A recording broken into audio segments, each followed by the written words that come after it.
రావడం? అమ్మ చిట్టి తల్లి బాగున్నావా? బాగానే ఉన్నాను నాన్న. మీ ఆరోగ్యం ఎలా ఉంది? రండి పైకి వెళ్దాం. అక్కర్లేదు, ఇక్కడే ఉండని. ఇక్కడెందుకు? నీ వాటాలో తీసుకెళ్ళు. మీ మామగారికి భోజనం ఇక్కడ కుదరదు, మీ ఇంట్లోనే. నా మామగారు అని నొక్కి చెప్పక్కర్లేదు.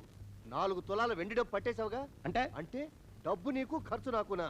అదేం కుదరదు. నా మామగారికి మా ఇంట్లో భోజనం పెట్టను, నీ ఇంట్లోనే భోజనం పెట్టాలి. నీ మామగారికి భోజనం పెట్టాల్సిన అవసరం నాకేంట్రా? ఆయన కూతుర్ని పెళ్లి చేసుకున్నది నువ్వు, అందుకని నువ్వే పెట్టుకో. నేను చేసుకుంది ఆయన కూతుర్ని గాని ఆయన్ని కాదు. మీ వియ్యంకుడు భోజనానికి నాకు ఏ సంబంధం లేదు. ఏ నీ వియ్యంకుడు నాకు చుట్టరకం కలుపుతావేంటి? ఆయన నీకు మామగారు, నువ్వే పెట్టుకో. నేను పెట్టయా?